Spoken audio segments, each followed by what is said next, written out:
Hi everyone, this is Peter from Peter Tech. Today I would like to introduce you to a function on EOS R that I like. At least this function wasn't available on my 5D Mark II, which is the HDR mode or the high dynamic range mode. I know that we can do the bracketing on the 5D Mark II, but the HDR mode comes with the feature that it allow us to set auto. So instead of you set plus or minus 1 or plus or minus 2 or plus or minus 3, you can also set the auto mode. And it's also come with the in-camera software that allow it to auto image align and merge the image for you.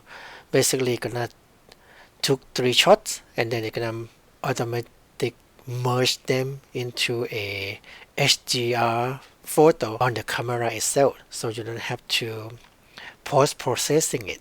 So today I just want to introduce you to this HDR mode. I know that some people may like it. Thanks for watching everyone. Please like or subscribe to support me, and please share if you think this may be helpful for some other people.